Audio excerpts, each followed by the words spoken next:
अच्छा जी, जैसे कि आप लोग जानते हैं कि हम लोगों ने इस कोर्स के अंदर ग्राफिक डिज़ाइन से रेलेवेंट काफ़ी सारे कॉन्सेप्ट्स भी लर्न कर लिए। उसके अलावा हमने सॉफ्टवेयर्स के ऊपर भी काफ़ी प्रैक्टिस की और हमने काफ़ी सारे टास्क्स और असाइनमेंट्स जो हैं बना के देखी। हमने कई चीज़ों को जो है वो डिज़ाइन करके भी देखा। अब इस स्टेज पे मैं आप लोगों को थोड़ी-सी इन्फॉर्मेशन देना चाहता हूँ कुछ ऐसी इंस्पिरेशनल चीज़ों के हवाले से जो कि आपको बीइंग ग्राफिक डिज़ाइनर बहुत ज़्यादा मदद करेंगी आगे चल के अपने आप को जो है वो फ्लरिश करने में और अपने आप को ग्रूम करने में। इनमें से जो एक चीज़ मैं अब यहाँ पे आपको बताना चाहता हूँ वो है जी आर्ट मूवमेंट्स के हवाले से, आर्ट एंड डिज़ाइन मूवमेंट्स के हवाले से। और इस लेसन में हम लोग लर्न करेंगे कि आर्ट एंड डिज़ाइन मूवमेंट्स क्या होती हैं और उनमें से एक important art movement pop art के हवाले से जो है वो हम जो है वो डिस्कस करेंगे। तो चलें चलते हैं और सबसे पहले मैं आपको बताता हूँ कि आर्ट एंड डिज़ाइन मूवमेंट होती क्या है। अच्छा जी, आर्ट एंड डिज़ाइन मूवमेंट ये होती है कि जब दुनिया के किसी भी हिस्से में या किसी एक मुल्क में या मुख्तलिफ मुल्कों में कुछ आर्टिस्ट और डिज़ाइनर्स जब किसी एक ख़ास स्टाइल को लेके आर्ट वर्क प्रोड्यूस करते हैं, डिज़ाइंस बनाते हैं, तो उससे क्या होता है कि एक तहरीक की शक्ल जो है वो इख्तियार कर जाती है वो चीज़। और हम कहते हैं कि जनाब अली फ़लाने वक्त के अंदर इन इन एरियाज़ के अंदर ये एक आर्ट एंड डिज़ाइन मूवमेंट जो है ये फॉलो की जा रही थी। तो इस तरह से ये जो एक कलेक्टिव एक्टिविटी होती है एक ख़ास स्टाइल को लेके आर्टिस्ट्स की और डिज़ाइनर्स की, इसको हम आर्ट एंड डिज़ाइन मूवमेंट का नाम देते हैं। अच्छा, वैसे तो अगर हम डिस्कस करें, देखें हिस्ट्री के अंदर जाएं अगर आर्ट की और डिज़ाइन की, तो बेशुमार आर्ट एंड डिज़ाइन मूवमेंट्स हैं और ऐसी ऐसी ज़बरदस्त और बड़ी आर्ट एंड डिज़ाइन मूवमेंट्स हैं जिनका पूरी दुनिया के अंदर बहुत ज़्यादा इन्फ्लुएंस रहा। और इवन के हमारी जो दुनिया हमारे इर्द गिर्द आज मौजूद है, इसके ऊपर इन तमाम आर्ट मूवमेंट्स ने एक बहुत गहरे असरात जो हैं वो मुरतब किए हैं। इनमें से कुछ का अगर मैं नाम ले लूँ तो इम्प्रेशनिज़म जो है वो एक बहुत ज़बरदस्त आर्ट मूवमेंट है। इसके अलावा एक्सप्रेशनिज़म है, क्यूबिज़म है, उसके अलावा जनाब अली हमारे पास सूररियलिज़म है, रेनेसेंस है, फिर आर्ट नोवे है, इसके अलावा एब्स्ट्रैक्ट एक्सप्रेशनिज़म है। ये एक बहुत लंबी फहरिस्त है आर्ट एंड डिज़ाइन मूवमेंट्स की और डेफिनेटली इन तमाम के बारे में तो हम जो है वो अभी डिस्कस नहीं कर सकते, लेकिन ये नाम मैंने आपको इसलिए बता दिए हैं ताकि आप लोग खुद से इन आर्ट मूवमेंट्स के ऊपर, इन आर्ट एंड डिज़ाइन मूवमेंट्स पे रिसर्च कर सकें और इनको आप खुद से आपने एक्सप्लोर लाजमी करना है। अच्छा जी, अगर हम बात कर लें कुछ इनमें से ऐसी डिज़ाइन मूवमेंट्स की बात अगर करें जो कि ज़रा मॉडर्न एरा से ताल्लुक़ रखती हैं और जिनका ताल्लुक़ 20वीं सदी के मिड से लेके तकरीबन एंड तक है और जिनका असर आजकल के हमारे ग्राफिक डिज़ाइन की जो फील्ड है इसके ऊपर बहुत गहरा है, तो उनमें से एक आर्ट एंड डिज़ाइन मूवमेंट है पॉप आर्ट। ये जो पॉप आर्ट के नाम से एक आर्ट एंड डिज़ाइन मूवमेंट है, ये एक बहुत ही influential art and design movement है जिसका ग्राफिक डिज़ाइन पे बहुत गहरा असर है। अगर मैं आपसे कुछ विजुअल्स शेयर करूं, ये विजुअल्स अगर आप देखें, आप लोगों ने इंटरनेट के ऊपर अक्सर इस किस्म के ब्राइट कलरफुल इमेजेस जो हैं वो देखे होंगे, इस तरह के डिज़ाइंस देखे होंगे, इस तरह की इलस्ट्रेशंस देखी होंगी। तो ये जो ख़ास किस्म के विजुअल्स हैं, इनका जो ताल्लुक है ये एक्चुअली पॉप आर्ट मूवमेंट से है। अच्छा जी, थोड़ा सा मैं आपको बताता हूँ पॉप आर्ट मूवमेंट की हिस्ट्री के हवाले से। यूएसए और यूके के अंदर 1950s में पॉप आर्ट मूवमेंट जो है ये शुरू हुई। और हुआ ये कि ये वो दौर था कि जब वर्ल्ड वॉर जो टू जो थी वो ख़त्म हो चुकी थी और इंडस्ट्रियलाइजेशन अपने पीक पे थी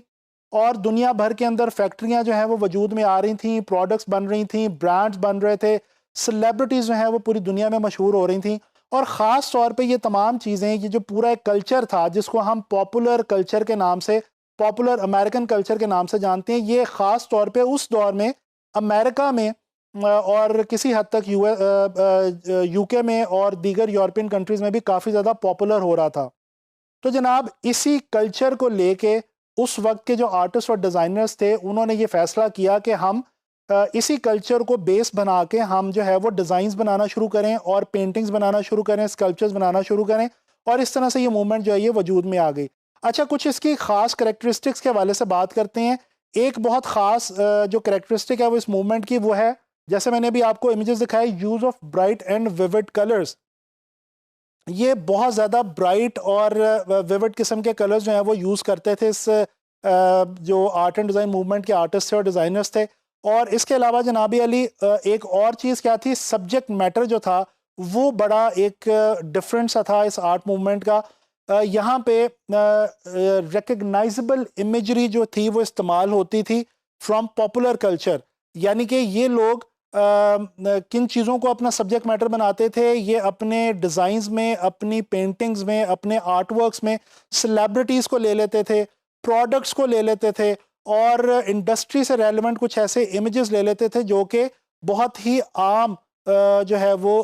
सोसाइटी के और कल्चर के बहुत आम इमेजेस जो है वो कंसिडर किए जाते थे उस वक्त। अच्छा जी, इसके अलावा use of paper cuttings and screen printing, एक ये चीज़ जो है वो उस दौर में काफ़ी फेमस हुई आर्टिस्ट में और डिज़ाइनर्स में कि पेपर कटिंग्स जो है ये इस्तेमाल करते थे अपने डिज़ाइंस में और अपनी पेंटिंग्स के अंदर, और जिस तरह से मैगजीन्स में से सेलिब्रिटीज़ के इमेजेस लेके उनको ये पेपर कटिंग्स को यूज़ करते थे अपनी पेंटिंग्स में और डिज़ाइंस में। इसी तरह से स्क्रीन प्रिंटिंग के नाम से ये एक प्रिंटिंग की फॉर्म जो है ये उस टाइम पे बहुत ज़्यादा फेमस हो गई थी, जिसकी वजह से ये फ्लैट कलर्स को बड़ी आसानी के साथ प्रिंट कर सकते थे और अपने डिज़ाइंस का हिस्सा बना सकते थे। अच्छा जी, बात करते हैं इस मूवमेंट के कुछ फेमस डिज़ाइनर्स और आर्टिस्ट के हवाले से। एक बहुत ही बड़ा नाम है पॉप आर्ट मूवमेंट के हवाले से, वो है जी एंडी वॉरहॉल। एंडी वॉरहॉल जो हैं ये एक बहुत ही फेमस डिज़ाइनर और इलस्ट्रेटर थे उस दौर के, और इनकी अगर मैं आपको काम थोड़ा सा शेयर करूं तो ये एक इमेज आपने बहुत ज़्यादा देख रखा होगा इंटरनेट के ऊपर, जिसमें फेमस एक्ट्रेस, हॉलीवुड की फेमस एक्ट्रेस मार्लन मॉनरो जो है उसके पोर्ट्रेट्स को इन्होंने रिपीट करके एक ख़ास किस्म की जो है वो पेंटिंग जो है वो तश्कील दी थी। इसी तरह से कैंपबेल सूप जो है इसको इन्होंने लेके इसके डिफरेंट फ्लेवर्स को जो है वो इन्होंने रिपीट किया और एक पेंटिंग जो है उसकी शक्ल इन्होंने दे दी। तो ये आप देख सकते हैं कि बड़े सिंपल और अछूते किस्म के टॉपिक्स उन्होंने लिए, लेकिन इन टॉपिक्स की वजह से इस मूवमेंट का जो ताल्लुक था वो बन गया ग्राफिक डिज़ाइन से, क्योंकि ग्राफिक डिज़ाइन का ताल्लुक भी बेसिकली इंडस्ट्री से ही है। अच्छा जी, इसी तरह से एक और बहुत फेमस आर्टिस्ट उस दौर के रॉय लिक्टनस्टाइन, ये रॉय लिक्टनस्टाइन भी एक बहुत फेमस उस वक्त के आर्टिस्ट थे, और इन्होंने जनाब अली बहुत ज़्यादा इंस्पिरेशन थी इनके माइंड में कॉमिक स्ट्रिप्स को लेके। कॉमिक स्ट्रिप्स जो अखबार के अंदर मुख्तलिफ खाके जो हैं वो छपते हैं, उनको हम कॉमिक स्ट्रिप्स कहते हैं, और ये ख़ास किस्म के इन्होंने डिज़ाइंस और पेंटिंग्स बनाए कॉमिक स्ट्रिप्स को लेके। जिस तरह से इन विजुअल्स के अंदर आप देख सकते हैं कि डिफरेंट छोटी छोटी सिचुएशंस ले लेते थे और ये पेंट करते थे और बनाते थे जनाब अली पेंटिंग्स और डिज़ाइंस कॉमिक स्ट्रिप्स के पैटर्न के ऊपर। तो ये कुछ उस वक्त के इस आर्ट मूवमेंट के मशहूर दो जो पेंटर्स और डिज़ाइनर्स हैं उनके हवाले से मैंने आपको इन्फॉर्मेशन दी। चलें अब आके बात करते हैं कि ग्राफिक डिज़ाइन में आज के दौर में भी पॉप आर्ट मूवमेंट जो है ये अप्लाई हो रही है, किस तरह से अप्लाई हो रही है। आप इस लोगो को देखें, बहुत ही मशहूर ज़माना लोगो है जनाब अली एक फ़ास्ट फूड चेन का। अगर इस पे आप गौर करें तो ये लोगो आपने पहले भी कई बार देखा होगा, लेकिन इसके कलर्स पे और इसके स्टाइल के ऊपर अब अगर आप गौर करें तो आपको पता चलेगा कि इसका जो ताल्लुक है वो पॉप आर्ट मूवमेंट से है और उसी आर्ट मूवमेंट के स्टाइल को मद्देनज़र रखते हुए इस लोगो को डिज़ाइन किया गया। इसी तरह से ये एक बहुत ही मशहूर केचप का ब्रांड है। इसके कुछ ये एड्स और इसके कुछ विजुअल्स अगर हम देखें तो इसके अंदर भी आपको नज़र आ रहा है कि जनाब अली पॉप आर्ट मूवमेंट की तरह से ही बहुत ब्राइट और विविड कलर्स, फ्लैट कलर जो है वो इस्तेमाल किए गए हैं, और इसके अलावा स्ट्रिप्स का इस्तेमाल आपको नज़र आता है, और बड़ा ख़ास एक यूनिक सा स्टाइल है प्रोडक्ट को दिखाने का जो कि पॉप आर्ट मूवमेंट के अंदर आमतौर पे इस्तेमाल किया जाता रहा। तो ये हम लोगों ने बात की, डिस्कशन की पॉप आर्ट मूवमेंट के हवाले से, और मैंने आप लोगों को बताया काफ़ी डिटेल में कि ये मूवमेंट क्या थी। अच्छा, अब आप लोगों ने मुख्तलिफ जो डिज़ाइन मूवमेंट्स हैं, आर्ट एंड डिज़ाइन मूवमेंट्स हैं, उनको आपने उस पर रिसर्च करनी है और उनको आपने जो है वो फॉलो करना है। और इससे फ़ायदा आपको क्या होगा? इससे फ़ायदा आपको ये होगा कि आप जब भी कोई डिज़ाइन बनाने लगेंगे और आपको आइडिया नहीं आ रहा होगा तो आप किसी एक आर्ट मूवमेंट से कोई एक स्टाइल जो है उसको अगर आपका पता होगा, आपको पता होगा स्टाइल का, आप उसको फॉलो करते हुए एक बड़ा इंटरेस्टिंग आइडिया बहुत क्विकली जो है वो क्रिएट कर सकते हैं और बड़े क्रिएटिव डिज़ाइन जो हैं वो डिफरेंट मीडियम्स के अंदर बना सकते हैं। इंशाल्लाह ताला नेक्स्ट लेसन में मैं आप लोगों से एक और इसी तरह की बड़ी इंटरेस्टिंग और बड़ी जो है वो ज़बरदस्त किस्म की आर्ट एंड डिज़ाइन मूवमेंट के हवाले से बात करूँगा, और नेक्स्ट लेसन में इंशाल्लाह ताला उस पर डिस्कशन करेंगे।